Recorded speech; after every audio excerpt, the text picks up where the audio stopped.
hello my dear plus one students. നമ്മൾ discuss ചെയ്യാൻ പോകുന്നത് MSME ആൻഡ് ബിസിനസ് ഓൺട്രപ്രണർഷിപ്പ് എന്ന 9ാമത്തെ ചാപ്റ്റർ ആണ്. അപ്പോൾ ഈ ചാപ്റ്റർ വളരെ കുഞ്ഞു ചാപ്റ്റർ ആണ്, പഠിക്കാൻ വളരെ ഈസിയാണ്. ഒരു സ്ട്രഗിളും കൂടാതെ നമുക്ക് ഈസി ആയിട്ട് തന്നെ ഈ ഒരു ചാപ്റ്റർ പഠിച്ചെടുക്കാൻ പറ്റും. അപ്പോൾ ഈ ഒരു ടൈറ്റിൽ നോക്കിക്കേ, MSME ആൻഡ് ബിസിനസ് ഓൺട്രപ്രണർഷിപ്പ്. ഇതിൽ ബിസിനസ് എന്ന് പറഞ്ഞാൽ ഇനി ഇപ്പം മിസ് പറഞ്ഞു തരേണ്ട കാര്യമൊന്നുമില്ല, നിങ്ങൾക്ക് എല്ലാവർക്കും അറിയാം. അതുപോലെ തന്നെ ഓൺട്രപ്രണർഷിപ്പ് എന്ന ടേം അവിടെ ഇവിടെയൊക്കെ ആയിട്ട് നിങ്ങൾ കേട്ടിട്ടുണ്ടാവും അല്ലേ? എന്താണ് MSME എന്ന് പറഞ്ഞാൽ? അപ്പോൾ ഈ MSMEനെ പറ്റിയിട്ടാണ് ഈ ഒരു ചാപ്റ്റർ മൊത്തം നമ്മൾ പഠിക്കാൻ പോകുന്നത്. സോ MSME എന്താന്നുള്ളത് നമ്മൾ അറിഞ്ഞിരിക്കണം. കാരണം എന്താണ്, ഒരു മാർക്കിനുള്ള ക്വസ്റ്റ്യൻ ആണ്. എക്സ്പാൻഡ് MSME എന്നുള്ള ക്വസ്റ്റ്യൻ ഒരു എന്താണ് നമുക്ക് എക്സ്പെക്ട് ചെയ്യാൻ പറ്റുന്ന ഒരു ക്വസ്റ്റ്യൻ ആണ്. അപ്പോൾ എന്താന്നുള്ളത് പഠിച്ചു വെക്കുക. മൈക്രോ സ്മോൾ ആൻഡ് മീഡിയം എന്റർപ്രൈസസിനെയാണ് MSME എന്ന് പറയുന്നത്. ഓക്കെ, അപ്പോൾ നമ്മൾ അവിടെ തന്നെ ഒരു മാർക്ക് സ്കോർ ചെയ്തിട്ടുണ്ട്. അങ്ങനെയാണെങ്കിൽ ഇനി മൈക്രോ സ്മോൾ ആൻഡ് മീഡിയം എന്റർപ്രൈസസിനെ പറ്റി ഡീറ്റെയിൽ ആയിട്ട് പഠിക്കാൻ പോവാണ്. അതിനു മുന്നേ നമ്മുടെ ഇന്ത്യയുടെ എക്കണോമിക് ഗ്രോത്തിന് ഈ ഒരു MSMEയുടെ റോള് ഭയങ്കര വലുതാണ്. ഒരു സിഗ്നിഫിക്കൻറ്റ് റോൾ അല്ലെങ്കിൽ ഒരു ക്രൂഷ്യൽ റോളാണ് നമ്മുടെ ഇന്ത്യയുടെ എക്കണോമിക് ഗ്രോത്തിന് അല്ലെങ്കിൽ എക്കണോമിക് ഡെവലപ്മെൻറ്റിന് MSMEക്ക് ഉള്ളത്. അപ്പോൾ എങ്ങനെയാണ് ഇന്ത്യയിലെ ഒരു എക്കണോമിക് ഗ്രോത്തിന് ഈ MSME ഹെൽപ്പ് ചെയ്യുന്നുണ്ടാവുക? ഇന്ത്യയിലെ GDPയുടെ 29.7% നോട്ട് ചെയ്ത് വെക്കുക. എത്രയാണ്? 29.7% കോൺട്രിബ്യൂഷൻ ആരാണ് നൽകുന്നത്? MSME ആണ്. അപ്പോൾ എന്താണ് ഈ GDP എന്ന് പറഞ്ഞാൽ? Gross domestic product. ഇന്ത്യയുടെ ഉള്ളിൽ അല്ലേ, പുറത്തൊന്നുമല്ല, ഇന്ത്യക്കുള്ളിൽ പ്രൊഡ്യൂസ് ചെയ്യുന്ന ഗുഡ്സ് ആൻഡ് സർവീസസിൻ്റെ ടോട്ടൽ വാല്യൂനെയാണ് ഗ്രോസ് ഡൊമസ്റ്റിക് പ്രൊഡക്റ്റ് എന്ന് പറയുന്നത്. അപ്പോൾ ഈ ഗ്രോസ് ഡൊമസ്റ്റിക് പ്രൊഡക്റ്റിൽ 29.7% MSMEയിലൂടെ പ്രൊഡ്യൂസ് ചെയ്യുന്നതാണ്. അത് കൂടാതെ ഇന്ത്യയിൽ നിന്ന് എക്സ്പോർട്ട് ചെയ്യുന്നതിൻ്റെ 49.66% നോക്കിക്കേ, പകുതിയോളം പെർസെൻറ്റേജ് MSMEയിൽ നിന്നതാണ്. സോ ഇന്ത്യയുടെ എക്കണോമിക് ഡെവലപ്മെൻറ്റിന്, എക്കണോമിക് ഗ്രോത്തിന് ഒരു വലിയ റോളാണ് MSMEക്ക് ഉള്ളത്. അതുപോലെ തന്നെ ഈ MSME എന്ന് പറയുമ്പോൾ micro small and medium enterprises ആണ്. സോ നമ്മുടെ ഇന്ത്യയിൽ മറ്റ് ലാർജ് സ്കെയിൽ ഇൻഡസ്ട്രീസ് ഉണ്ടാവും അല്ലേ? അപ്പോൾ ആ ലാർജ് സ്കെയിൽ ഇൻഡസ്ട്രിയിലേക്കുള്ള ഒരു ആൻസിലറി യൂണിറ്റ് ആയിട്ട് എന്ത് വർക്ക് ചെയ്യുന്നുണ്ട്? നമ്മുടെ MSME വർക്ക് ചെയ്യുന്നുണ്ട്. എന്താണ് ഈ ആൻസിലറി യൂണിറ്റ്? ഈ ലാർജ് സ്കെയിൽ പ്രൊഡക്ഷൻ ഒക്കെ നടത്തുന്ന ലാർജ് സ്കെയിൽ ഇൻഡസ്ട്രീസിലേക്ക് വേണ്ട ചെറിയ ചെറിയ കോമ്പണൻസ്, പാർട്സുകൾ, എക്യുപ്മെൻറ്റ്സ് ഇതൊക്കെ പ്രൊഡ്യൂസ് ചെയ്യുന്നത് എവിടെ നിന്നാണ്? മൈക്രോ സ്മോൾ ആൻഡ് മീഡിയം എന്റർപ്രൈസസിൽ നിന്നാണ്. സോ ലാർജ് സ്കെയിൽ യൂണിറ്റ്സിൻ്റെ അല്ലെങ്കിൽ ലാർജ് സ്കെയിൽ ഇൻഡസ്ട്രിയുടെ ഒരു ആൻസിലറി യൂണിറ്റ് ആണ്, അല്ലെങ്കിൽ ഒരു ആൻസിലറി യൂണിറ്റ് ആയിട്ട് നമ്മുടെ MSME വർക്ക് ചെയ്യുന്നുണ്ട്. ക്ലിയർ? യെസ്. അപ്പോൾ MSMEയുടെ ഈ നമ്മുടെ ഇന്ത്യയുടെ ഒരു എക്കണോമിക് ഡെവലപ്മെൻറ്റിന് വലിയൊരു റോൾ തന്നെയാണ് വഹിക്കുന്നത് എന്ന് നമുക്ക് കാണാൻ പറ്റും അല്ലേ? ഇനി നമുക്ക് നോക്കാനുള്ളത് MSMEയുടെ ക്ലാസിഫിക്കേഷൻസ് ആണ്. 2 രീതിയിൽ നമുക്ക് MSMEയെ ക്ലാസിഫൈ ചെയ്യാം. Traditional MSME and modern MSME.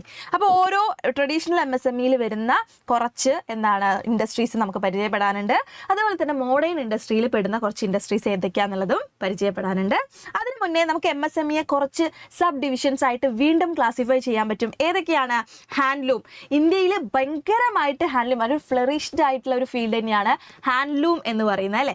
അതുപോലെ തന്നെ കൊയർ, നമുക്ക് കയർ എന്ന് പറയാം അല്ലെ? ഇംഗ്ലീഷിൽ എന്താണ്? കൊയർ എന്നാണ് പ്രൊണൗൺസ് ചെയ്യുന്നത്. അപ്പോൾ കയർ വ്യവസായം ഇന്ത്യയിൽ നല്ല രീതിയിൽ തന്നെ പോപ്പുലർ ആണ്. അതുപോലെ തന്നെ ഹാൻഡിക്രാഫ്റ്റ്സ്, നിങ്ങൾ എല്ലാവരും കുറേ ആൾക്കാർ ചെയ്യുന്നതായിരിക്കും അല്ലേ? ഹാൻഡിക്രാഫ്റ്റ്സ്, കരകൗശല വിദ്യകൾ അല്ലെങ്കിൽ കരകൗശല വസ്തുക്കളൊക്കെ നമ്മുടെ ഇന്ത്യയിൽ നല്ല വ്യാപകമായിട്ട് ഉണ്ടാക്കുന്നുണ്ട്. ഇതും MSMEയിൽ പെടുന്നതാണ്. അതുകൂടാതെ എന്താണ്? സെറികൾച്ചർ, പട്ടുനൂൽ കൃഷി അല്ലേ? പട്ടുനൂലിനെ ഉപയോഗിച്ചുകൊണ്ട് അല്ലെങ്കിൽ പട്ടുനൂൽ പുഴുവിനെ ഉപയോഗിച്ചുകൊണ്ട് എന്തുണ്ടാക്കുകയാണ്? യെസ്, ഫാബ്രിക് ഉണ്ടാക്കുകയാണ്. അതുകൂടാതെ എന്തൊക്കെയാണ്? കോട്ടൺ. ഓക്കെ, എന്തായാലും കോട്ടൺ ഉണ്ടാക്കുകയാണ്. അതുകൂടാതെ എന്താണ്? Khadi and village industries. എവിടെയാണ്? നമ്മുടെ ഇന്ത്യയിൽ ഖാദി വ്യവസായം വളരെ പോപ്പുലർ ആണ് അല്ലേ? അതുകൂടാതെ പവർ ലൂംസും സ്മോൾ സ്കെയിൽ ഇൻഡസ്ട്രീസും ഇന്ത്യയിലുണ്ട്. ഇതൊക്കെ ഇതിൽ പെടുന്നതാണ്? MSMEയിൽ പെടുന്നതാണ്. പവർ ലൂംസ് എന്ന് പറഞ്ഞാൽ എന്താ? നമുക്കറിയാം, പവർ യൂസ് ചെയ്തുകൊണ്ട് അല്ലേ, പവർ യൂസ് ചെയ്തുകൊണ്ട് ഫാബ്രിക് ഉണ്ടാക്കുന്നതിനെയാണ് പവർ ലൂംസ് എന്ന് പറയുന്നത്. ഓക്കെ, ഇനി ഈ സബ് ഡിവിഷൻസ് ട്രഡീഷണൽ ഇൻഡസ്ട്രീസ് അതുപോലെ തന്നെ മോഡേൺ ഇൻഡസ്ട്രീസ് എന്ന് പറഞ്ഞ് 2 ആയിട്ട് ക്ലാസിഫൈ ചെയ്തിട്ടുണ്ട്. ഇത് നിങ്ങൾ പഠിച്ചു വെക്കുക, 2 മാർക്കിനുള്ള ക്വസ്റ്റ്യൻ ആണ്. ഓക്കെ, അപ്പോൾ ഏതൊക്കെയാണ് ട്രഡീഷണൽ ഇൻഡസ്ട്രീസിൽ വരുന്നത്? ഹാൻഡ്ലൂം ഒരു ട്രഡീഷണൽ ഇൻഡസ്ട്രിയാണ്. Handicraft, coir, sericulture, khadi and village industries ഒക്കെ ട്രഡീഷണൽ ഇൻഡസ്ട്രീസിൻ്റെ അണ്ടറിൽ വരുന്നതാണ്. എന്നാൽ മോഡേൺ ഇൻഡസ്ട്രീസിൽ നോക്കുമ്പോൾ അവിടെ എന്തൊക്കെയാണുള്ളത്? സ്മോൾ സ്കെയിൽ ഇൻഡസ്ട്രീസും പവർ ലൂംസും നമ്മുടെ മോഡേൺ ഇൻഡസ്ട്രീൻ്റെ എക്സാമ്പിൾസ് ആണ്. ക്ലിയർ ആണോ? അപ്പോൾ ഈ എക്സാമ്പിൾസ് ക്വസ്റ്റ്യൻ ചോദിക്കാറുണ്ട്, നോട്ട് ചെയ്ത് വെക്കുക. ഓക്കെ, യെസ്, ഇനി നമുക്ക് നോക്കാനുള്ളത് MSMEയെ ഗവൺമെന്റ് ഓഫ് ഇന്ത്യ എങ്ങനെയാണ് ഡിസ്ക്രൈബ് ചെയ്തിരിക്കുന്നത്, എന്തിന്റെ ബേസിലാണ് ഡിസ്ക്രൈബ് ചെയ്തിരിക്കുന്നത് എന്നതാണ്. Based on investment in plant and machinery and turnover. എത്രത്തോളം ഓരോ ഇൻഡസ്ട്രീസും പ്ലാന്റ് ആൻഡ് മിഷനറിയിൽ എത്ര ഇൻവെസ്റ്റ് ചെയ്തിട്ടുണ്ട്, അതുപോലെ തന്നെ അവരുടെ ടേൺ ഓവർ എത്രയാണ്, അതിനടിസ്ഥാനത്തിലാണ് നമ്മുടെ ഗവൺമെന്റ് ഓഫ് ഇന്ത്യ MSMEയെ ഡിഫൈൻ ചെയ്തിരിക്കുന്നത് അല്ലെങ്കിൽ ഡിസ്ക്രൈബ് ചെയ്തിരിക്കുന്നത്. അപ്പോൾ നിങ്ങൾക്ക് ഈ ഒരു ടേബിൾ നോക്കിക്കഴിഞ്ഞാൽ എങ്ങനെയാണ് MSMEയെ ഡിസ്ക്രൈബ് ചെയ്തത് എന്ന് അറിയാനായിട്ട് പറ്റും. നോക്കിക്കേ, മൈക്രോ എന്റർപ്രൈസസ് എന്ന് പറയുന്നത് പ്ലാന്റ് ആൻഡ് മെഷീനറിയിൽ 1 കോടിയിൽ കുറയാത്ത ഇൻവെസ്റ്റ്മെന്റ് ഉള്ള ഇൻഡസ്ട്രീസ് ആണ്. എന്നാൽ അവിടെ ടേൺ ഓവർ എത്ര വേണം? ഡസ് നോട്ട് എക്സീഡ് 5 crore, 5 കോടിയിൽ കൂടാത്ത ടേൺ ഓവർ ഉള്ള എല്ലാ ടൈപ്പ് ഓഫ് ഇൻഡസ്ട്രീസിനെയും നമുക്ക് മൈക്രോ എന്റർപ്രൈസസ് എന്ന് പറയാൻ പറ്റും. സ്മോൾ എന്റർപ്രൈസസിലേക്ക് വരുമ്പോൾ അവിടെ 10 കോടിയിൽ കുറയാത്ത ഇൻവെസ്റ്റ്മെന്റ്സ് ആണുള്ളത്. എന്നാലോ ടേൺ ഓവർ എത്രയാണ്? 50 കോടിയിൽ കൂടാനും പാടില്ല. ഇതൊക്കെ സ്മോൾ എന്റർപ്രൈസസിലാണ് വരുന്നത്. ഇനി നമ്മൾ മീഡിയം എന്റർപ്രൈസസിലേക്ക് എടുക്കുമ്പോഴോ അവിടെ പ്ലാന്റ് ആൻഡ് മെഷീനറിയിലുള്ള ഇൻവെസ്റ്റ്മെന്റ് എത്രയാണ്? 50 കോടിയാണെങ്കിൽ ടേൺ ഓവർ എത്രയാ പറയുന്നേ? 250 കൂടാത്തതുമായിട്ടുള്ള എന്റർപ്രൈസസ് ആണ് മീഡിയം എന്റർപ്രൈസസിൽ വരുന്നത്. ഓക്കെ, ഇതും ഒരു എക്സ്പെക്റ്റഡ് ക്വസ്റ്റ്യൻ ആണ്. ഒരു 2 മാർക്കിനുള്ള ക്വസ്റ്റ്യൻ ആയിട്ട് നമുക്ക് പറയാൻ പറ്റും. ക്ലിയർ? അപ്പൊ നന്നായിട്ട് പഠിച്ചെടുക്കുക. 1, 10, 50 അങ്ങനെ പഠിച്ചാൽ മതി അല്ലേ? 1, 10, 50 സോറി, അതുപോലെ തന്നെ 5, 50, 250. ഓക്കെ, ഇതാണ് MSMEയുടെ ഒരു ക്ലാസിഫിക്കേഷൻ എന്ന് പറയുന്നത്. അതുപോലെ തന്നെ നമ്മുടെ MSMEയിലെ ഓരോ ഷെയർസോ, അതായത് MSMEയുടെ മൈക്രോയുടെ ഷെയർ എത്രയാണ്, അതുപോലെ തന്നെ സ്മോൾ ഇൻഡസ്ട്രിയുടെ ഷെയർ എത്രയാണ്, മീഡിയം എന്റർപ്രൈസസിന്റെ ഷെയർ എത്രയാണെന്ന് നോക്കാം അല്ലേ. നമ്മുടെ ഇന്ത്യയിൽ ഏറ്റവും കൂടുതലുള്ളത് മൈക്രോ എന്റർപ്രൈസസ് ആണ്. 99.4% അല്ലെ, 100% ആവാൻ കുറച്ചേ ഉള്ളൂ, അത്രയും ഭാഗം മൈക്രോ എന്റർപ്രൈസസ് ആണ്. എന്നാൽ 0.52% മാത്രമേ സ്മോൾ ഇൻഡസ്ട്രീസ് ഉള്ളൂ. അതുപോലെ തന്നെ 0.1% മാത്രമാണ് മീഡിയം എന്റർപ്രൈസസ് ഉള്ളത്. ഓക്കെ, ഇതും കൂടി നിങ്ങൾ ഒന്ന് നോട്ട് ചെയ്ത് വെക്കുക. ഇന്ത്യയിൽ ഏറ്റവും കൂടുതൽ MSMEയിൽ മൈക്രോ എന്റർപ്രൈസസ് ആണുള്ളത്. ക്ലിയർ അല്ലേ? യെസ്. അങ്ങനെയാണെങ്കിൽ നമുക്കിനി ഒരു ഡെവലപ്മെന്റ് ആക്ട് കൂടി പഠിക്കാം. നേരത്തെ പഠിച്ച MSMEയുടെ കൂടെ ഒരു ഡെവലപ്മെന്റ് ആക്ട് എന്ന് ചേർത്താൽ മാത്രം മതി. ഇവിടെ എന്താ നടക്കുന്നത്? അതായത് MSMEയിൽ ഒരുപാട് പ്രവർത്തനങ്ങൾ നടക്കുന്നുണ്ട്, ഗുഡ്സ് ആൻഡ് സർവീസസ് പ്രൊഡ്യൂസ് ചെയ്യുന്നുണ്ട് അല്ലെ, exchange of goods and services ഒക്കെ നടക്കുന്നുണ്ട്. അപ്പോൾ അവിടെ എന്തെങ്കിലുമൊക്കെ പ്രശ്നങ്ങൾ ഉണ്ടായിക്കഴിഞ്ഞാൽ ആ പ്രശ്നങ്ങൾക്ക് സൊല്യൂഷൻ കാണണ്ടേ? അതുപോലെ തന്നെ ഈ നമ്മുടെ MSMEയുടെ റൂൾസ് ആൻഡ് റെഗുലേഷൻസ് എങ്ങനെയാണ് പ്രവർത്തിക്കേണ്ടത്, അതുപോലെ തന്നെ എന്താണ് പോളിസീസ് ഫോളോ ചെയ്യേണ്ടത് എന്ന് വേണ്ട കുറേ കാര്യങ്ങൾ വേണം അല്ലേ. അപ്പോൾ ഇതൊക്കെ തീരുമാനിക്കുന്നത് the micro small and medium enterprises development act 2006 പ്രകാരമാണ്. ജസ്റ്റ് ഒന്ന് നോക്കി വെച്ചാൽ മതി, 1 മാർക്കിനൊക്കെയുള്ള ക്വസ്റ്റ്യൻ ആണ്. ഓക്കെ, അപ്പോൾ നമ്മൾ MSMEയുടെ കൂടെ D കൂടി ചേർത്ത് കൊടുത്താൽ മതി. MSMED act 2006. ക്ലിയർ? യെസ്. ഇനി നമുക്ക് നോക്കാനുള്ളത് വില്ലേജ് ഇൻഡസ്ട്രി എന്താണെന്നാണ്. ഇപ്പോൾ പേര് സൂചിപ്പിക്കുന്നുണ്ട്, village industry. Industries located in എവിടെയായിരിക്കും?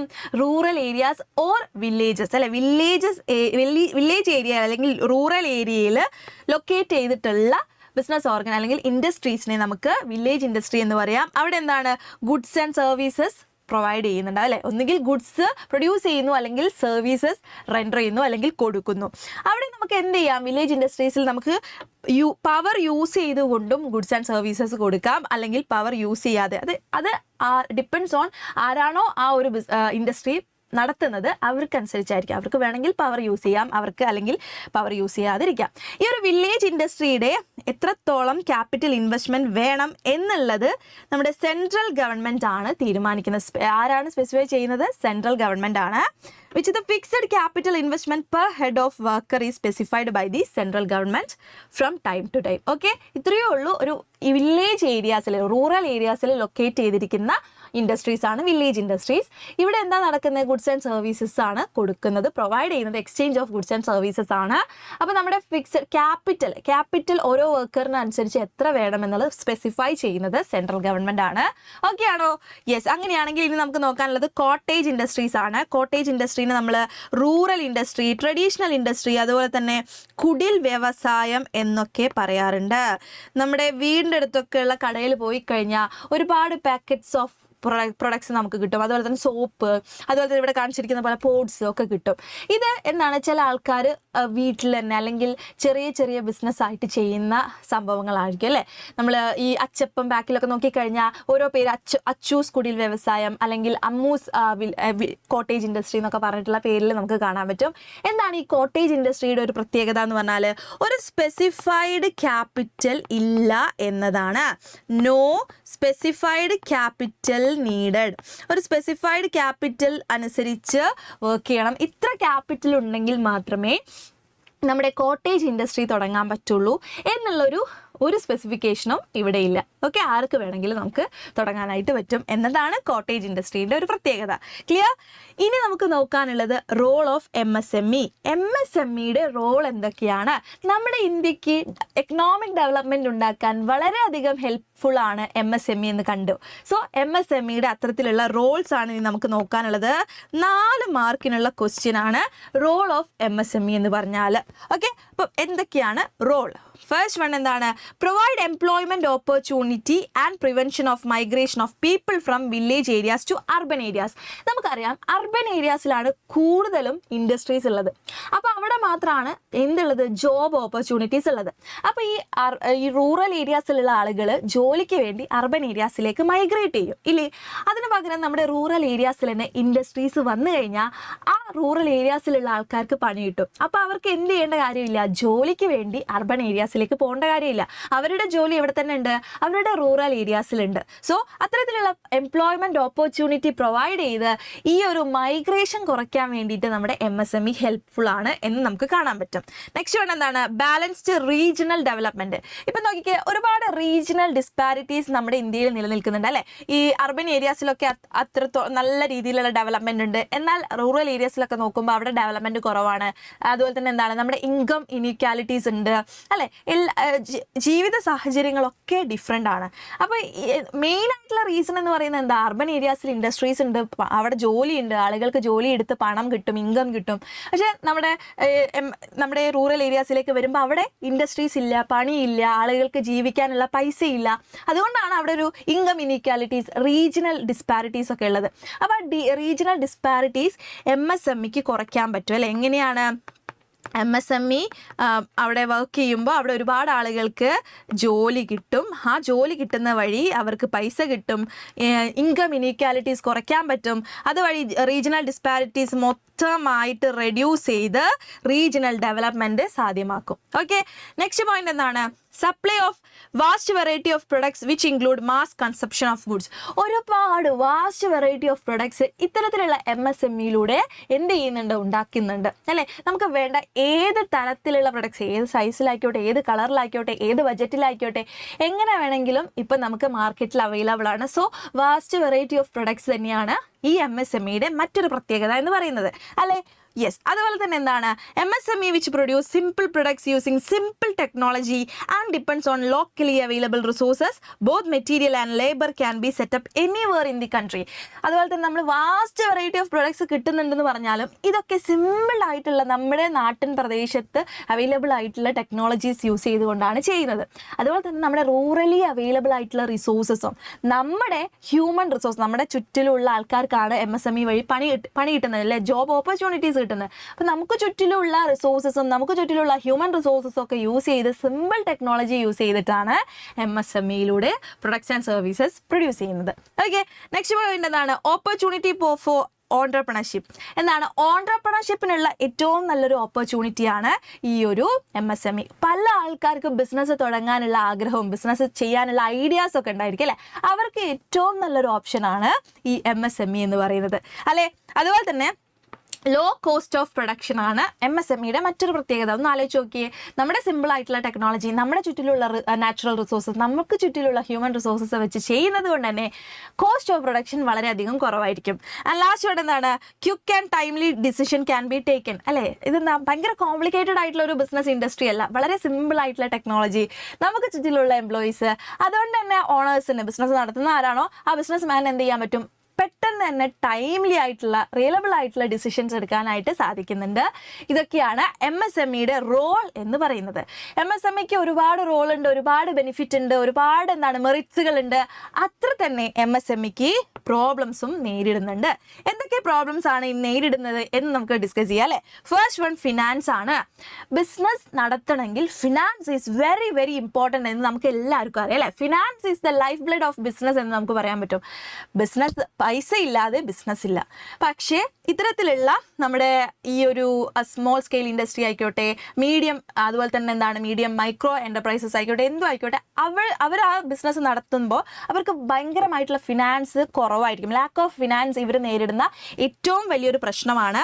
Lakh the credit worthiness required to raise capital from the capital market. അവർക്ക് എന്ത് ചെയ്യാൻ പറ്റില്ല, ഈ ലാർജ് സ്കെയിൽ ബിസിനസ് എന്നൊക്കെ ഷെയർസ് ആയിട്ടും അതേപോലെ മറ്റ് ക്യാപിറ്റൽ, ഒരുപാട് ക്യാപിറ്റൽ റിക്വയർമെൻറ്റ്സ് അല്ലെങ്കിൽ ഒരുപാട് ക്യാപിറ്റൽ റേസ് ചെയ്യാനുള്ള ഓപ്ഷൻസ് ഉണ്ട്. പക്ഷേ ഒരു MSMEയുടെ കേസ് എടുക്കുന്ന സമയത്ത് അവർക്ക് ഫിനാൻസ് കൊണ്ടുള്ള പ്രോബ്ലം വളരെയധികം കൂടുതലാണ് എന്ന് കാണാൻ പറ്റും.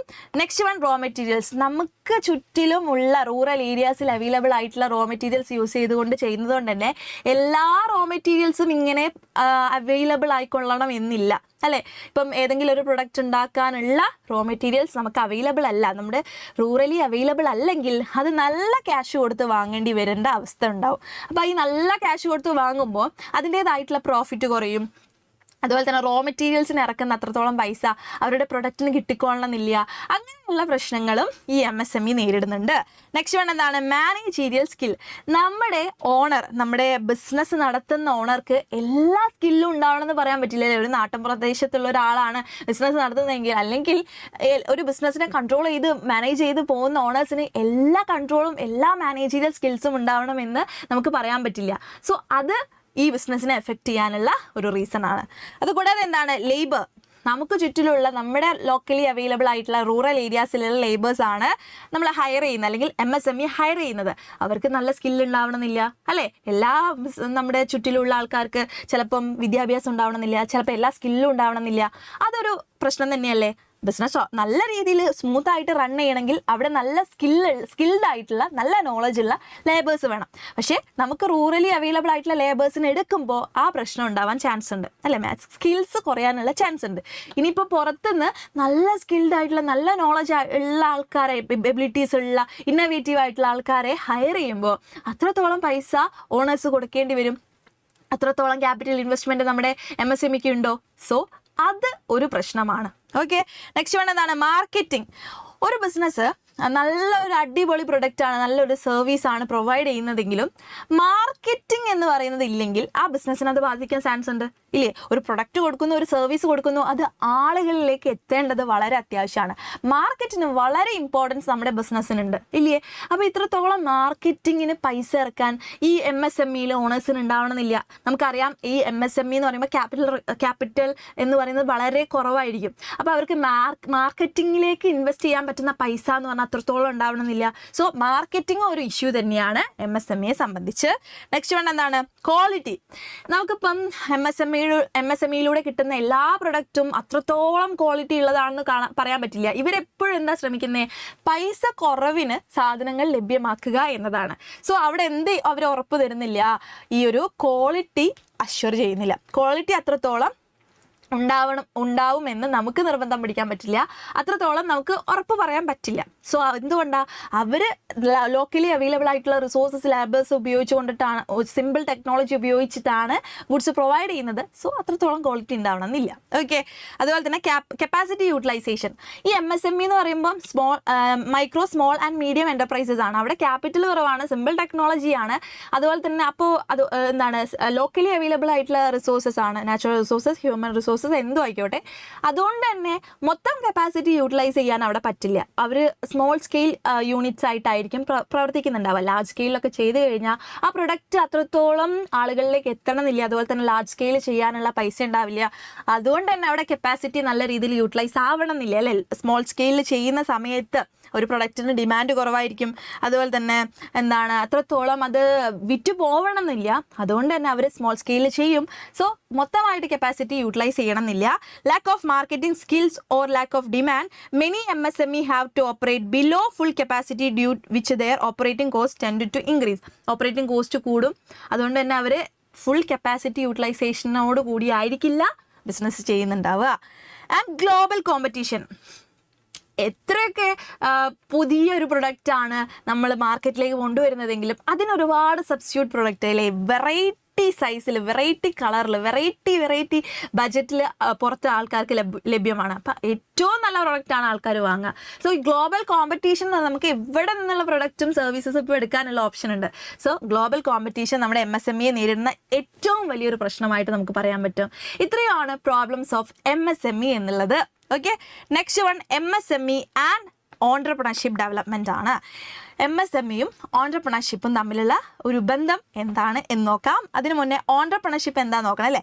ഓൺട്രപ്രണർഷിപ്പ് എന്താണ്? Refers to the process of developing and managing new business venture with the aim of generating profit or creating value അല്ലെ. പ്രോഫിറ്റ് ക്രിയേറ്റ് ചെയ്യുക എന്നുള്ള ലക്ഷ്യത്തോടു കൂടി ഒരു പുതിയൊരു ബിസിനസ് വെഞ്ചർ ഡെവലപ്പ് ചെയ്ത് മാനേജ് ചെയ്ത് പോകുന്നതിനെ നമുക്ക് ഓൺട്രപ്രണർഷിപ്പ് എന്ന് പറയാൻ പറ്റും. അപ്പോൾ ആരാണ് ഒരു ഓൺട്രപ്രണർ എന്ന് പറഞ്ഞാൽ? ആ ഒരു ബിസിനസ് ആരാണോ സെറ്റപ്പ് ചെയ്യുന്നത്, ആ സെറ്റപ്പ് ചെയ്യുന്ന പേഴ്സണെയാണ് നമ്മൾ എന്ത് പറയുന്നത്? ഓൺട്രപ്രണർ എന്ന് പറയുന്നത്. അപ്പോൾ എന്തായിരിക്കും എന്റർപ്രൈസ്? ഈ ഒരു ഓൺട്രപ്രണർഷിപ്പിൻ്റെ റിസൾട്ട് ഓഫ് ദി പ്രോസസ് അല്ലെങ്കിൽ ഈ ഒരു ബിസിനസ് യൂണിറ്റിനെ നമുക്ക് എന്ത് പറയാൻ പറ്റും? എന്റർപ്രൈസ് എന്ന് പറയാൻ പറ്റും അല്ലേ. ആ ഒരു ഐഡിയ, ആ ഒരു പ്രോസസ്സാണ് ബിസിനസ് നടത്തുക, മാനേജ് ചെയ്യുക, കൺട്രോൾ ചെയ്യുക, ഓൺ ചെയ്യുക. ആ ഒരു ഐഡിയ ആണ് ഓൺട്രപ്രണർഷിപ്പ്. ബിസിനസ് ആരാണോ നടത്തുന്നത് അയാളാണ് ഓൺട്രപ്രണർ. ഇതിൻ്റെ ഒരു റിസൾട്ട്, ആ ബിസിനസ് യൂണിറ്റിനെയാണ് എന്റർപ്രൈസസ് എന്ന് പറയുന്നത്. ഇനി നമുക്ക് നോക്കാനുള്ളത് ഓൺട്രപ്രണർഷിപ്പിൻ്റെ ക്യാരക്ടറിസ്റ്റിക്സ് എന്തൊക്കെയാണ്, എന്തൊക്കെ പ്രത്യേകതകളാണ് ഓൺട്രപ്രണർഷിപ്പിനുള്ളത്. ഫസ്റ്റ് വൺ എന്താണ്? Systematic activity. ഓൺട്രപ്രണർഷിപ്പ് എന്ന് പറയുന്നത് ഒരു systematic activity, step by step ആയിട്ടാണ് ഇവിടെ കാര്യങ്ങൾ നടക്കുന്നത്. അല്ലെങ്കിൽ എന്തെങ്കിലും രീതിയിൽ നടന്നോട്ടെ, അല്ലെങ്കിൽ എന്താണ് ഒരു സിസ്റ്റമാറ്റിക് അല്ല, സ്ട്രക്ചേർഡ് അല്ല, അങ്ങനെയല്ല. ഒരു സിസ്റ്റമാറ്റിക് ആയിട്ടുള്ള, സ്ട്രക്ചേർഡ് ആയിട്ടുള്ള, ഫോമൽ ആയിട്ടുള്ള ആക്ടിവിറ്റീസ് ആണ് ഇവിടെ നടക്കുന്നത്. Structured activity. ഇവിടെ നമ്മുടെ ബിസിനസ് ഓണേഴ്സിന് അല്ലെങ്കിൽ അവിടെ വർക്ക് ചെയ്യുന്ന എംപ്ലോയീസിന് ഭയങ്കരമായിട്ടുള്ള സ്കിൽസ്, നോളജ്, കോമ്പറ്റേറ്റീവ്നെസ് ഒക്കെ ഉണ്ടായിരിക്കും. അവർക്ക് ബിസിനസ് മുന്നോട്ട് കൊണ്ടുപോകുക, അല്ലെങ്കിൽ പ്രോഫിറ്റ് നേടുക, അല്ലെങ്കിൽ ക്രിയേറ്റിംഗ് വാല്യൂ എന്ന ലക്ഷ്യത്തോടു കൂടിയാണ് ഇവിടെ നടക്കുന്നത്. ആക്ടിവിറ്റീസ് ഒക്കെ നടക്കുന്നത് ഭയങ്കര പ്ലാൻഡ് ആയിട്ടുള്ള, ഭയങ്കര സിസ്റ്റമാറ്റിക് ആയിട്ടുള്ള, സ്ട്രക്ചേർഡ് ആയിട്ടുള്ള ആക്ടിവിറ്റീസ് ആയിരിക്കും ഇവിടെ നടക്കുന്നുണ്ടാവുക. അപ്പോൾ ഈ ബിസിനസ് ചെയ്യാൻ അല്ലെങ്കിൽ അവിടെ വർക്ക് ചെയ്യാനുള്ള എംപ്ലോയീസിന് നല്ല സ്കില്ല് വേണം, എബിലിറ്റി വേണം, ടാലൻറ്റ് വേണം, നോളജ് ഉണ്ടായിരിക്കണം, ക്വാളിഫിക്കേഷൻ ഉണ്ടായിരിക്കണം എന്ന് വേണ്ട എല്ലാ കാര്യങ്ങളും ഉണ്ടായിരിക്കണം. ഒരു ബിസിനസ് ഓർഗനൈസേഷൻ എപ്പോഴും ഒരു സ്റ്റെപ്പ് ബൈ സ്റ്റെപ്പ് ആക്ടിവിറ്റീസ് ആണ് നടക്കുന്നത് എന്ന് നമുക്ക് കാണാൻ പറ്റും. എക്സ്പീരിയൻസ്, അതുപോലെ തന്നെ വർക്ക് ഒബ്സർവേഷൻ ഒക്കെ ഉള്ള ഒരു സിസ്റ്റമാറ്റിക് ആക്ടിവിറ്റിയാണ്. സെക്കൻഡ് വൺ എന്താണ്? Lawful and purposeful activity. നമ്മുടെ ബിസിനസ് ഓർഗനൈസേഷൻ ഓൺട്രപ്രണർഷിപ്പ് എന്ന് പറയുന്നത് എപ്പോഴും ഒരു ലോഫുൾ ആൻഡ് ഒരു പേർപ്പസിന് വേണ്ടിയിട്ടായിരിക്കും വർക്ക് ചെയ്യുന്നുണ്ട്. അല്ലാതെ ലീഗലി ആയിരിക്കും, ലോസിനെയൊക്കെ റെസ്പെക്ട് ചെയ്ത് ലോസൊക്കെ പാലിച്ചുകൊണ്ടായിരിക്കും. അതുപോലെ തന്നെ ഒരു പർപ്പസ് എപ്പോഴും എന്തിനുണ്ടാകും? ബിസിനസ് ഉണ്ടാകും. ലോഫുൾ ബിസിനസ് ആയിരിക്കും. Purpose of entrepreneurship is creation of value for personal profit and social gain. അതായത് പ്രോഫിറ്റ് ഉണ്ടാക്കിയെടുക്കുക എന്ന ലക്ഷ്യത്തോടു കൂടി, എന്നാൽ സോഷ്യൽ റെസ്പോൺസിബിലിറ്റി ഒട്ടും കുറയ്ക്കാതെ ആയിരിക്കും, ഒരു ഭയങ്കര ലോഫുൾ ആയിരിക്കും ഇത്തരത്തിലുള്ള ഓൺട്രപ്രണർഷിപ്പ് എന്ന് നമുക്ക് കാണാൻ പറ്റും. നെക്സ്റ്റ് വൺ എന്താണ്? ഇന്നോവേഷൻ. ഇന്നോവേഷൻ എന്ന് പറഞ്ഞാൽ എന്താ? ക്രിയേറ്റീവ് ആയിട്ടുള്ള പുതിയ കാര്യങ്ങളാണ് ഓരോ ഓൺട്രപ്രണറും നമ്മുടെ മാർക്കറ്റിലേക്ക് കൊണ്ടുവരുന്നത്. Entrepreneurship is creative in the sense that involve creation of value. പുതിയ പ്രൊഡക്റ്റുകളായിക്കോട്ടെ, അതുപോലെ തന്നെ പുതിയ മാർക്കറ്റുകളായിക്കോട്ടെ, ഇനിയിപ്പം സപ്ലൈ ചെയ്യുന്ന രീതി ആയിക്കോട്ടെ, അതുപോലെ തന്നെ ടെക്നോളജിക്കൽ ഇന്നോവേഷൻസ് ആയിക്കോട്ടെ, അതുപോലെ തന്നെ പുതിയ ഓർഗനൈസേഷണൽ ഫോംസ് ആയിക്കോട്ടെ, എന്തോ ആയിക്കോട്ടെ, അതിലൊക്കെ നമുക്കൊരു ക്രിയേറ്റിവിറ്റി കാണാനായിട്ട് പറ്റും. എന്നാൽ മാത്രമേ മാർക്കറ്റിൽ ഈ ഓൺട്രപ്രണേഴ്സിന് പിടിച്ചു നിൽക്കാൻ പറ്റുള്ളൂ. കാരണം എന്താ?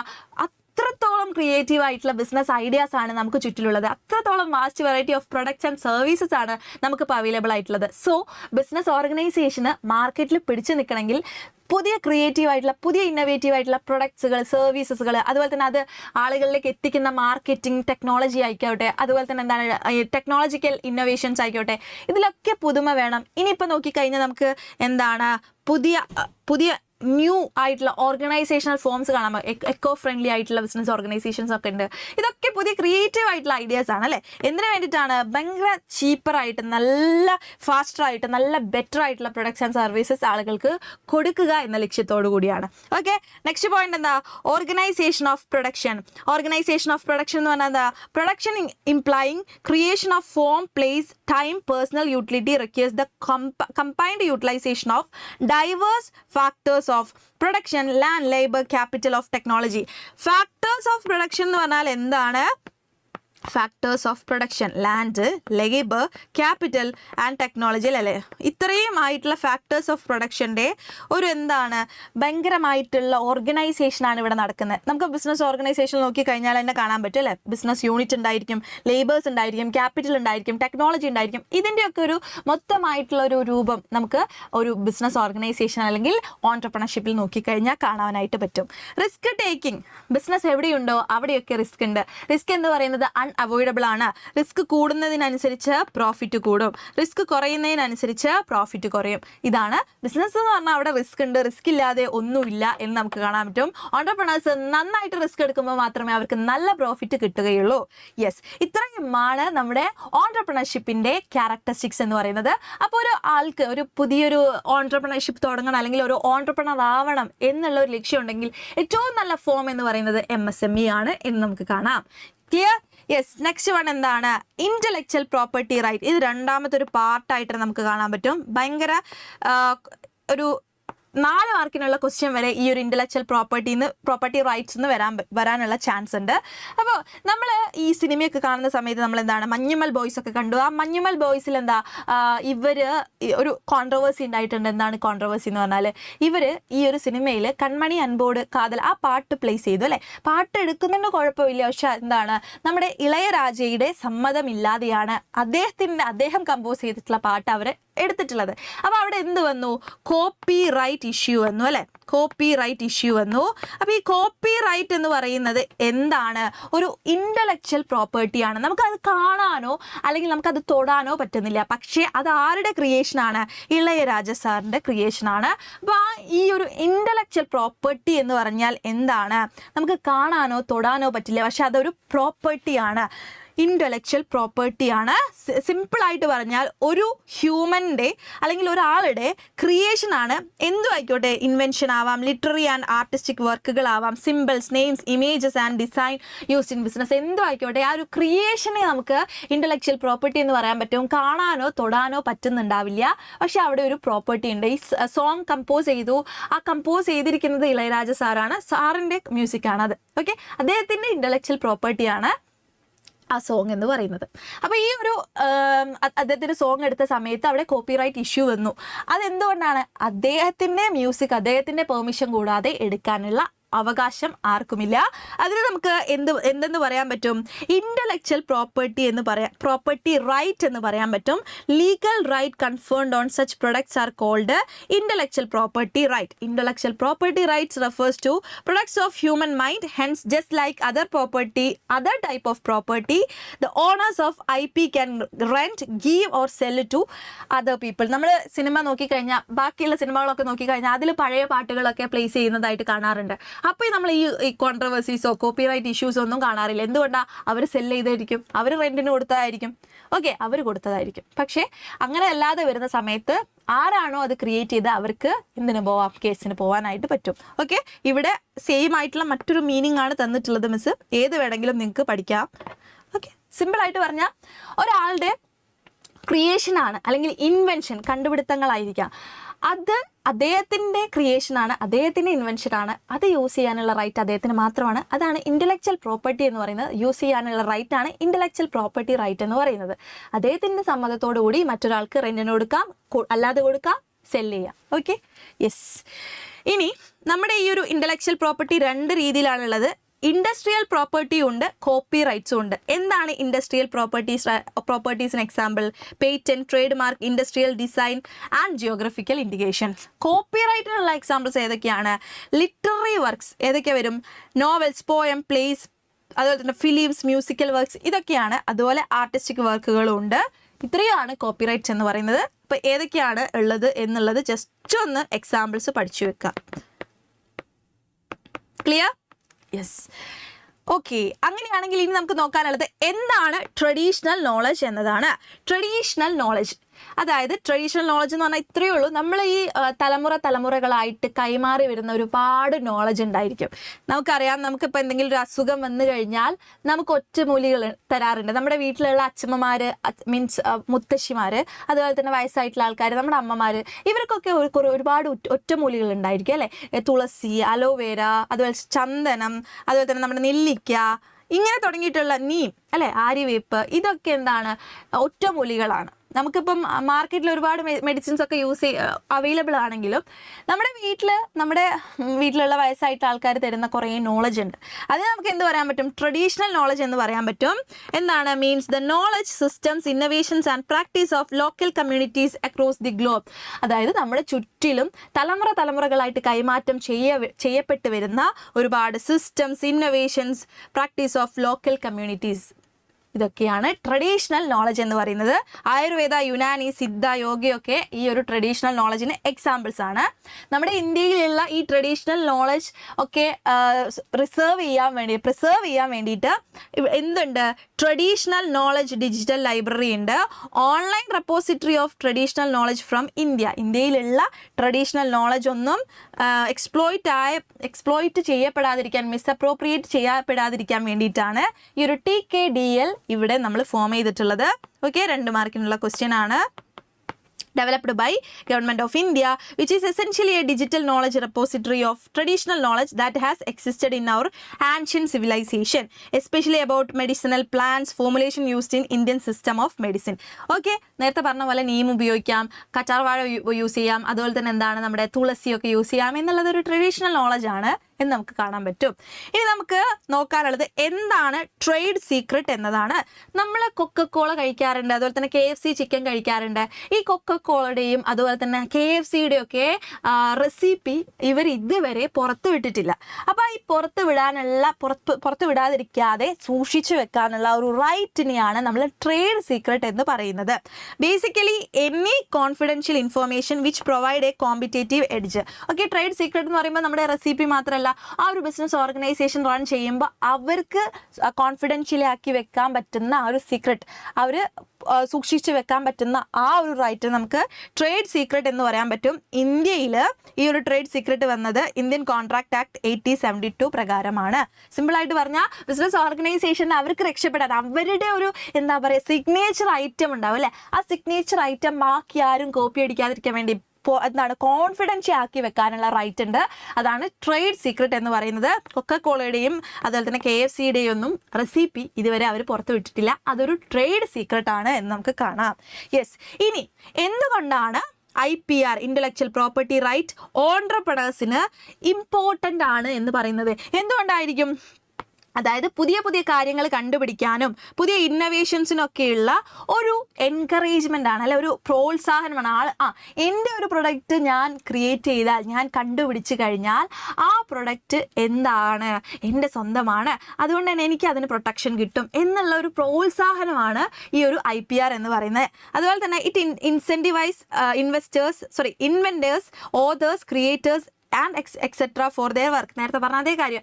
ഒരു ക്രിയേറ്റർക്ക് അല്ലെങ്കിൽ ഒരു ഓതറിന് അല്ലെങ്കിൽ ഒരു ഇൻവെൻറ്ററിന് എന്താണ്, അതൊരു ഇൻസെൻറ്റീവാണ് അല്ലേ, എൻ്റെ പ്രൊഡക്റ്റാണ്, എൻ്റെ ക്രിയേഷനാണ്, ഇത് സൂക്ഷിച്ച് വെക്കാനുള്ള അല്ലെങ്കിൽ ഇത് പ്രൊട്ടക്റ്റ് ചെയ്യാനുള്ള റൈറ്റ് എനിക്കുണ്ട്. അത് അവരെന്ത് ചെയ്യാണ്, അവർക്കൊരു ഇൻസെൻറ്റീവ് പോലെ നമുക്ക് പ്രൊവൈഡ് ചെയ്യാൻ പറ്റുന്ന ഒന്നാണ്. അതുപോലെ എന്താണ്, it allow the work created by a person to be distributed and communicated to the public only with his or her permission. അവർ ക്രിയേറ്റ് ചെയ്ത സംഭവം, അവർ കണ്ടുപിടിച്ച സാധനം ഇനി ബാക്കി ഒരാൾക്ക് കൊടുക്കണമെങ്കിൽ അവരുടെ പെർമിഷൻ കൂടി മാത്രമേ സാധ്യമാവുള്ളൂ. അതെന്താണ്, ഒരു എൻകറേജ്മെൻ്റ് ആണ് പുതിയ കാര്യങ്ങൾ ക്രിയേറ്റ് ചെയ്യാനും അതുപോലെ തന്നെ അവർക്കുള്ള ഒരു പ്രൊട്ടക്ഷൻ ആണ്. പിന്നെന്താണ്, it helps in it helps the prevention of loss of income. നമ്മൾ ക്രിയേറ്റ് ചെയ്തൊരു സാധനം മറ്റൊരാളെടുത്ത് അതിൽ അവർ എന്തെങ്കിലുമൊക്കെ ഉണ്ടാക്കുകയാണെങ്കിൽ അല്ലെങ്കിൽ ഇൻകം ഉണ്ടാക്കുകയാണെങ്കിൽ അത് തെറ്റാണ് അല്ലേ. അപ്പോൾ അതിനൊക്കെ എതിരെയുള്ളൊരു പ്രൊട്ടക്ഷനാണ്, നമ്മുടെ ഇൻകം ലോസ് ആയി പോവാതിരിക്കാനുള്ള ഒരു പ്രൊട്ടക്ഷനാണ്. ഇനി it helps the authors, creators, developers and owners to get recognition for their work. അതുപോലെ തന്നെ ഒരു റെക്കഗ്നിഷനാണ് അല്ലേ. ഇതിപ്പോൾ ഞാൻ ഉണ്ടാക്കിയ സോങ് ആണ്, ഇതിപ്പോൾ ഞാൻ കണ്ടുപിടിച്ചൊരു സംഭവമാണ് എന്ന് പറയുന്ന സമയത്ത് നമുക്കൊരു റെക്കഗ്നിഷനാണ് ഈ ഒരു IPR എന്ന് പറയുന്നത്. അതുപോലെ തന്നെ എന്താണ്, IPR extremely essential for fostering creativity and contribute towards the economic growth of A nation. പുതിയ പുതിയ കാര്യങ്ങൾ കണ്ടുപിടിക്കുക, അത് ഇന്നോവേറ്റീവ് ആയിട്ടുള്ള ക്രിയേറ്റീവ് ആയിട്ടുള്ള നമ്മുടെ ബിസിനസ്, നമ്മുടെ ഈ ഒരു ക്രിയേഷൻ എക്കണോമിക് ഗ്രോത്തിന് വരെ ഹെൽപ്ഫുൾ ആണ് എന്ന് നമുക്ക് കാണാൻ പറ്റും. ആൻഡ് ഇപ്പോൾ നേരത്തെ പറഞ്ഞ പോലെ ഒരു സോങ് ഉണ്ടാക്കുമ്പോൾ ആ സോങ് ഇൻ്റർനാഷണൽ ലെവലിൽ അത്രയും പോപ്പുലർ ആവുകയാണെങ്കിൽ, മറ്റുള്ളവർ കേൾക്കുകയാണെങ്കിൽ ഒക്കെ കൊണ്ട് എന്താണ് നമ്മുടെ ഇന്ത്യക്കാണ് കാര്യം അല്ലേ. ഓരോ രാജ്യത്തും ആരാണോ ക്രിയേറ്റ് ചെയ്തത് അത് അത്രത്തോളം ഗ്ലോബലി പോവുകയാണെങ്കിൽ എക്കണോമിക് ഗ്രോത്തിന് വരെ ഹെൽപ്ഫുൾ ആണ്. Next one, such rights allow creator and inventor to have control over their creation and invention. നേരത്തെ പറഞ്ഞ അതേ കാര്യം തന്നെയാണ്. നമ്മൾ ഉണ്ടാക്കി കഴിഞ്ഞാൽ അത് നമ്മുടേതാണ്, അത് വേറൊരാൾക്ക് നമ്മൾ കൊടുക്കേണ്ട കാര്യമില്ല. ഇനി കൊടുക്കുകയാണെങ്കിൽ തന്നെ നമുക്ക് പൈസ കിട്ടും. Okay, yes. ഇനി നമുക്ക് നോക്കാനുള്ളത് ടൈപ്സ് ഓഫ് IPS ആണ്. ഏതൊക്കെ ഇന്റലക്ച്വൽ പ്രോപ്പർട്ടി ആണ് ഉള്ളത് എന്നതാണ്. 4 മാർക്കാണ്. Okay, yes. കോപ്പിറൈറ്റ്, നേരത്തെ പറഞ്ഞ കോപ്പിറൈറ്റ് എന്താ, കോപ്പി അടിക്കാനുള്ള റൈറ്റ് ആണോ? അല്ല, കോപ്പി അടിക്കാതിരിക്കാനുള്ള റൈറ്റ് ആണ്. Copyright is the right to not copy it offered when an original idea is expressed by the creator or author. അതായത് നമ്മളൊരു എന്തെങ്കിലും ഒരു സാധനം ഉണ്ടാക്കി കഴിഞ്ഞാൽ അതിൻ്റെ അവകാശികൾ നമ്മളാണ്. നമ്മൾ കോപ്പി അടിച്ചുണ്ടാക്കരുത്, നമ്മൾ സ്വന്തമായിട്ട് ഉണ്ടാക്കി കഴിഞ്ഞാൽ അതിൻ്റെ അവകാശികൾ നമ്മളാണ്. ഈ ഒരു റൈറ്റ് എന്തൊക്കെ ക്രിയേഷനാണ് കിട്ടുന്നത്? Literary, artistic, musical, sound recording and cinematographic film, ഇതിനൊക്കെയാണ് കോപ്പിറൈറ്റ് കിട്ടുന്നത്. കോപ്പിറൈറ്റിൻ്റെ ഏറ്റവും വലിയൊരു ഒരു മെറിറ്റ് എന്ന് പറയുന്നത്, നമ്മളൊരു ഒരു സോങ് ഉണ്ടാക്കി, അല്ലെങ്കിൽ നമ്മളൊരു ബുക്ക് എഴുതി, നമ്മളൊരു കവിത എഴുതി, അത് നമ്മൾ എന്ത് ചെയ്യേണ്ട, റൈറ്റ് അത് നമ്മൾ പ്രൊട്ടക്റ്റ് ചെയ്യേണ്ട കാര്യമില്ല. അത് എന്താവും, ഓട്ടോമാറ്റിക്കലി നമ്മുടെ പേരിലാവും, ഓട്ടോമാറ്റിക്കലി അത് പ്രൊട്ടക്റ്റഡ് ആവും എന്നതാണ്. Okay, yes. അപ്പോൾ ഇനി ഒരു സോങ് ഉണ്ടാക്കി കഴിഞ്ഞാൽ, അല്ലെങ്കിൽ ഒരു സൗണ്ട് റെക്കോർഡിംഗ്, ഒരു സിനിമ ചെയ്ത് കഴിഞ്ഞാൽ അത് വേറൊരാൾക്ക് കോപ്പി അടിക്കാനുള്ള അവകാശമില്ല. നമ്മളോട് ചോദിച്ച് നമ്മുടെ പെർമിഷൻ എടുത്ത് നമ്മൾ എന്തെങ്കിലും പൈസയ്ക്ക് വേണ്ടി മാത്രം നമുക്ക് സെല്ല് ചെയ്താൽ മതി, അല്ലെങ്കിൽ ഫ്രീ ആയിട്ട് കൊടുക്കാം, എങ്ങനെ വേണമെങ്കിലും. ഓക്കെ, അതാണ് കോപ്പിറൈറ്റ്. അപ്പോൾ എന്തൊക്കെയാണ് കോപ്പിറൈറ്റിലൂടെ പ്രൊട്ടക്ട് ചെയ്യുന്നത് എന്നാണ് കൊടുത്തത്. ലിറ്റററി വർക്കുണ്ട്, ആർട്ടിസ്റ്റിക് വർക്കുണ്ട്, ഡ്രാമാറ്റിക് വർക്കുണ്ട്, അതിൽ വരുന്ന പോയിന്റ്സും ഉണ്ട്. അപ്പോൾ 2 മാർക്കിനുള്ള ക്വസ്റ്റ്യൻസ് ചോദിക്കാം. കോപ്പിറൈറ്റിലൂടെ പ്രൊട്ടക്ട് ചെയ്യപ്പെടുന്നത് എന്തൊക്കെയാണ്? അപ്പോൾ ആൻസർ ചെയ്താൻ പറ്റണം. നെക്സ്റ്റ് വൺ എന്താണ്? Trade mark. നമ്മൾ ഷൂസ്, അതുപോലെ തന്നെ കാറ്, അതുപോലെ തന്നെ ഇനിയിപ്പം ഏതൊരു ബിസിനസ് ഓർഗനൈസേഷൻ ലോഗോസ് ഉണ്ടായിരിക്കും അല്ലേ. അപ്പോൾ ഈ ലോഗോസ് ഒക്കെ എന്ന് പറയുന്നത് ട്രേഡ് മാർക്കാണ്. വേർഡ് ആയിക്കോട്ടെ, നെയിം ആയിക്കോട്ടെ, സിമ്പിൾ ആയിക്കോട്ടെ, ഇതൊക്കെ എന്താണ്, ഇൻഡിവിജ്വൽസ് ഉണ്ടാക്കുന്ന, കമ്പനി ഉണ്ടാക്കുന്ന, ഓർഗനൈസേഷൻസ് ഉണ്ടാക്കുന്ന അവരുടെ ഗുഡ്സ് ആൻഡ് സർവീസസിൽ, അവരുടെ ബിസിനസ് ഓർഗനൈസേഷനിൽ നടക്കുന്ന വേർഡ്, നെയിം, സിമ്പിൾസ് ഒക്കെ അവർ പ്രൊട്ടക്ട് ചെയ്യും. ഇതിനെ നമുക്ക് ട്രേഡ് മാർക്ക് എന്ന് പറയാം.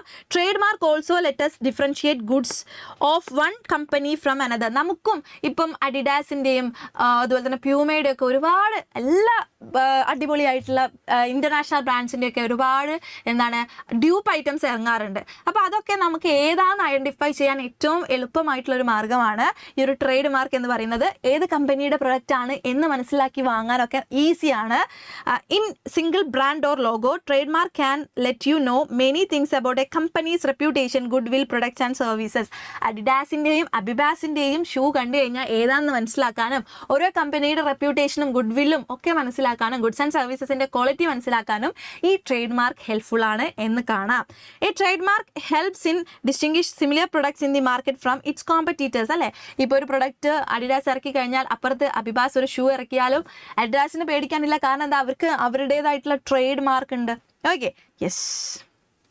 അതുപോലെ തന്നെ കോമ്പറ്റീറ്ററിന് എന്ത് ചെയ്യാൻ പറ്റില്ല, സെയിം ആയിട്ടുള്ള സിമിലർ ആയിട്ടുള്ള ട്രേഡ് മാർക്ക് ഉപയോഗിച്ചുകൊണ്ട് പ്രൊഡക്ട്സ് യൂസ് ചെയ്യാൻ അല്ലെങ്കിൽ പ്രൊഡക്റ്റ് സെല്ല് ചെയ്യാൻ പറ്റില്ല. ഇതൊക്കെയാണ് ട്രേഡ് മാർക്ക് എന്നതുകൊണ്ട് ഉദ്ദേശിക്കുന്നത്. ട്രേഡ് മാർക്ക് 2 രീതിയിലാണ്. Conventional trade mark and non conventional trade mark. Conventional trade mark എന്ന് പറയുമ്പോൾ വേർഡ്സ്, കളർ കോമ്പിനേഷൻ, ലേബൽ, അതുപോലെ തന്നെ logo, packaging, shape of goods ഒക്കെയാണ്. ഈ ഒരു കൺവെൻഷണൽ ട്രേഡ് മാർക്ക് എന്ന് പറഞ്ഞാൽ നമ്മൾ ക്രിയേറ്റ് ചെയ്യപ്പെടുമ്പോൾ തന്നെ അത് ആളുകൾക്കിടയിൽ ട്രേഡ് മാർക്കായിട്ട് തന്നെ മാറും അല്ലേ. ഇതൊക്കെ കണ്ടു കഴിഞ്ഞാൽ ഇത് ഏതാണ് ബിസിനസ് ഓർഗനൈസേഷൻ, ഇത് ഏതാണ് കമ്പനി എന്ന് നമുക്ക് ഐഡന്റിഫൈ ചെയ്യാൻ പറ്റുന്നുണ്ട്. നോൺ കൺവെൻഷണൽ ട്രേഡ് മാർക്ക് എന്ന് പറയുമ്പോൾ അത് ഗ്രാജുവലി ഇങ്ങനെ എന്താണ് ഡെവലപ്പായി വരുന്ന ട്രേഡ് മാർക്സ് ആണ്. അതായത് അവർ ആ ഒരു പ്രൊഡക്റ്റ് ഇറക്കുന്ന സമയത്ത് അല്ലെങ്കിൽ അത് ആ ഒരു ഇനീഷ്യൽ സ്റ്റേജിൽ ട്രേഡ് മാർക്ക് ആവില്ല. പിന്നീട് നമ്മൾ കേൾക്കുന്ന സമയത്ത് കാണുന്ന സമയത്ത് ഇത് അവരുടേതാണ് എന്നുള്ളൊരു ഐഡിയ വരും. അത് എക്സാമ്പിൾ പറയുകയാണെങ്കിൽ നെറ്റ്ഫ്ലിക്സിൻ്റെ ആ ഒരു ടുടും എന്നുള്ളൊരു സൗണ്ട്, അതുപോലെ തന്നെ ഓഡിയുടെ ഹേർട്ട് ബീറ്റ് സൗണ്ട്, ഇതൊക്കെ ഗ്രാജുവലി ഇങ്ങനെ ആളുകൾക്കിടയിൽ ഇങ്ങനെ നമ്മുടെ മൈൻഡിൽ സ്റ്റോർ ആവുന്ന ട്രേഡ് മാർക്കാണ്. ഇതും എന്താണ് നെറ്റ്ഫ്ലിക്സിൻ്റെ ആ സൗണ്ട് കേട്ട് കഴിഞ്ഞാൽ അത് നെറ്റ്ഫ്ലിക്സ് ആണ് എന്ന് ഐഡൻറ്റിഫൈ ചെയ്യാൻ പറ്റുന്ന ട്രേഡ് മാർക്സ് ആണ്, അല്ലെങ്കിൽ ഐഡൻറ്റിഫിക്കേഷൻ മാർക്കാണ് അല്ലേ. ഓക്കെ, അത് ഏതൊക്കെയാണ്? Shape, sound, colour, smell, taste, motion, position, ഇതൊക്കെയാണ് നോൺ കൺവെൻഷണൽ ട്രേഡ് മാർക്കിന് എക്സാമ്പിൾസ് എന്ന് പറയുന്നത്. ഇനി ജിയോഗ്രഫിക്കൽ ഇൻഡിക്കേഷൻസ് ആണ്. എന്താണ് ജിയോഗ്രഫിക്കൽ ഇൻഡിക്കേഷൻ എന്ന് പറഞ്ഞാൽ? ചില പ്രൊഡക്റ്റ് ചില പ്രദേശങ്ങളുടെ പേരിലായിരിക്കും അറിയപ്പെടുക അല്ലേ. ബിരിയാണി എന്ന് പറയുമ്പോൾ നമ്മുടെ മൈൻഡിലേക്ക് പെട്ടെന്ന് വരിക തലശ്ശേരി ബിരിയാണി, കോഴിക്കോട് ബിരിയാണി, ഹൈദരാബാദി ബിരിയാണി. അതുപോലെ സാരി എന്ന് പറയുമ്പോൾ നമ്മൾ ബനാറസി സാരി, അതുപോലെ തന്നെ കാഞ്ചീപുരം സാരി, ഇതൊക്കെയാണ് മൈൻഡിലേക്ക് വരിക. ഇനിയിപ്പം റൈസ് പറയുമ്പോൾ ബസുമതി റൈസ് ഒക്കെ വരും. ഇത്തരത്തിൽ ഓരോ പ്രദേശങ്ങളുടെ പേരിൽ അറിയപ്പെടുന്ന പല പ്രൊഡക്ട്സ് ഉണ്ട്. ഇതിനെ നമ്മൾ ജിയോഗ്രഫിക്കൽ ഇൻഡിക്കേഷൻ എന്നാണ് പറയുന്നത്. Primarily an indication which identify agricultural, natural and manufactured products, handicrafts ആയിക്കോട്ടെ, ഇൻഡസ്ട്രിയൽ ഗുഡ്സ് ആയിക്കോട്ടെ, ഫുഡ് സ്റ്റെപ്സ് ആയിക്കോട്ടെ, അതൊരു പ്രത്യേക ഒരു ജിയോഗ്രഫിക്കൽ ടെറിട്ടറിയുടെ പേരിലായിരിക്കും അറിയപ്പെടുന്നത്. ഇതും എന്താണ്? ഒരു ഇൻ്റലക്ച്വൽ പ്രോപ്പർട്ടിയാണ്. ഓക്കെ, അപ്പോൾ ഫുഡ് പ്രൊഡക്ട്സ് മാത്രമല്ല, ഹാൻഡിക്രാഫ്റ്റ്സുകൾ ഉണ്ട്, ഇൻഡസ്ട്രിയൽ ഗുഡ്സ് ഒക്കെ ഉണ്ട്. ഇതൊക്കെ ഒരു ജിയോഗ്രഫിക്കൽ ടെറിട്ടറിയിലായിരിക്കും ഒറിജിനേറ്റ് ചെയ്യുന്നുണ്ടാവുക, അവരുടെ പേരിലായിരിക്കും അല്ലെങ്കിൽ ആ ഒരു പ്രദേശത്തിൻ്റെ പേരിലായിരിക്കും അത് അറിയപ്പെടുന്നുണ്ടാവുക. ഇപ്പോൾ എക്സാമ്പിൾസ് കൂടെ ഇവിടെ കൊടുത്തിട്ടുണ്ട്. നാഗാമിർച്ച, മിസോ ചില്ലി, സാഫി, ലാൻഫി, ഇതൊക്കെ എന്താണ് എക്സാമ്പിൾസ് ആണ്. ഒന്ന് നോട്ട് ചെയ്ത് വെക്കുക. എനിക്ക് ഈസി ആയിട്ട് ഓർത്ത് വെക്കാൻ പറ്റുന്നത് ബനാറസ് ബ്രോക്കേഡ്സ് ആൻഡ് സാരീസും, നാഗ്പൂർ ഓറഞ്ചും, കാശ്മീർ പശ്മീന, ഇതൊക്കെ ഓർത്ത് വെക്കാൻ പറ്റും. ബാക്കിയുള്ള പേരുകളൊക്കെ കുറച്ചൊരു ബുദ്ധിമുട്ടാണ്. നാഗാമിർച്ച എന്നൊക്കെ പറഞ്ഞാൽ എന്താ? ചില്ലിയാണ്. ഓക്കെ, അത് ഓർത്ത് വെക്കുക. ഇനി പേറ്റന്റ് എന്ന് പറയുമ്പോൾ എന്താ? സയൻറ്റിഫിക് ഇൻവെൻഷൻസിന് കിട്ടുന്ന, സയൻറ്റിഫിക് പ്രോസസ്സിന് കിട്ടുന്ന ഇൻ്റലക്ച്വൽ പ്രോപ്പർട്ടി റൈറ്റ് അല്ലെങ്കിൽ പ്രൊട്ടക്ട് ചെയ്യുക. അതായത് നമ്മുടെ സയൻറ്റിഫിക് ഇൻവെൻഷൻസിനും പ്രോസസ്സിനെയൊക്കെ പ്രൊട്ടക്ട് ചെയ്യുന്നതിനെയാണ് പേറ്റന്റ് എന്ന് പറയുന്നത്.